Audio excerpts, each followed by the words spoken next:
పేద ప్రజల సంక్షేమం కోసం బ్యాంకులను జాతీయం చేసిన ఘనత మాజీ ప్రధాని ఇందిరాగాంధీకే దక్కుతుందని సిద్దిపేట ఆర్టీఏ మెంబర్ సూర్యవర్మ కిసాన్ కాంగ్రెస్ రాష్ట్ర కన్వీనర్ నాయని నరసింహారెడ్డి అన్నారు. సిద్దిపేట జిల్లా కేంద్రంలో ఇందిరాగాంధీ జయంతిని కాంగ్రెస్ నాయకులు ఘనంగా నిర్వహించారు. కాంగ్రెస్ పార్టీ కార్యాలయంలో ఇందిరాగాంధీ చిత్రపటానికి పూలమాలలు వేసి నివాళులర్పించారు. ఈ సందర్భంగా మాట్లాడుతూ పేద ప్రజల సంక్షేమం కోసం ఇందిరాగాంధీ చేసిన కృషి మరువలేనిదని కొనియాడారు. మాజీ ప్రధాని స్వర్గీయ ఇందిరాగాంధీ గారి 108వ జయంతిని సందర్భించుకొని ఇవాళ సిద్దిపేట జిల్లా బీసీసీఎల్ కార్యాలయంలో ఆమె విగ్రహానికి పూలమాలలేసి ఘనంగా నివాళులు అర్పించడం జరిగింది. ఇవాళ ఇందిరాగాంధీ గారిని గుర్తు తెచ్చుకోవాల్సిన అవసరం ఎంతగానో ఉంది. ఇవాళ ఆమె యువతకి స్ఫూర్తిగా నిలిచింది.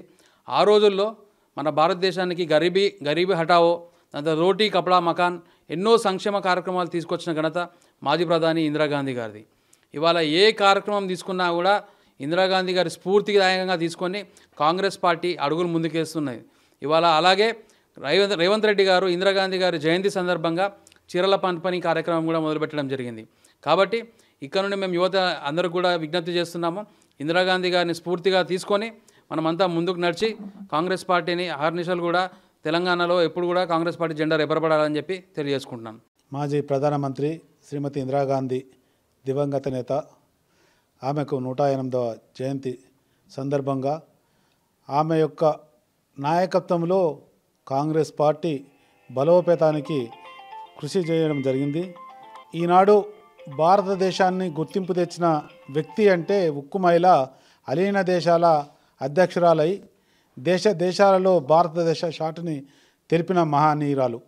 అదేవిధంగా 20 సూత్రాల పథకం తీసుకొచ్చి అనేకమైన అట్టడుగు బడుగు బలహీన వర్గ అర్జన గిరిజన సోదరులకు ప్రత్యేకంగా ఉపాధి కల్పించి మరియు అదే బ్యాంకులను జాతీయం చేసి రైతులకు సిలింగు అనే దాన్ని తీసుకొచ్చి అనేక సంస్కరణలు చేసిన మహానేత, మరో ఝాన్సీ రాణి.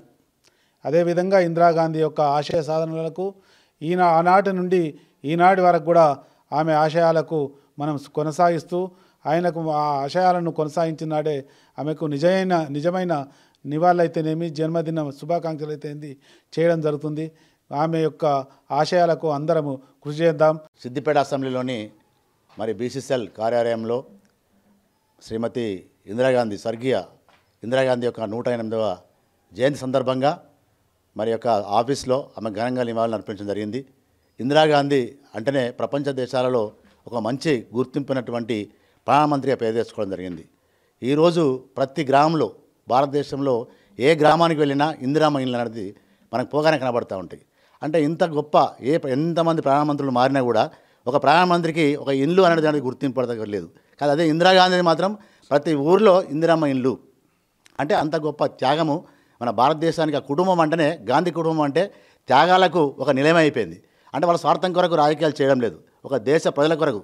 స్వతంత్ర పూర్వం ఏ విధంగా అయితే మనం కొట్లాడి బ్రిటిష్ వాళ్ళని నిలగొట్టి భారతదేశం స్వాతంత్రం తెచ్చుకున్నామో, ఆ తర్వాత వచ్చినటువంటి ప్రధానమంత్రుల్లో ముఖ్యంగా ఇందిరాగాంధీ మాత్రం భారతదేశం యొక్క అట్టడుగు వర్గాలు, బడుగు బలహీన వర్గాల యొక్క సంక్షేమం కొరకై ఆమె పాటుపడుతూ అహర్నిశలు ప్రజల కొరకు కష్టపడి కింది స్థాయి వరకు ఉన్నటువంటి జనాలకు కూడా అన్ని రకాలైన పథకాలను తీసుకొచ్చి ఒక మంచి గుర్తింపు తెచ్చుకున్నటువంటి ఒక మహిళా మూర్తిగా నిలబడినటువంటి గొప్ప ఘనత ఇందిరాగాంధీకే దక్కింది.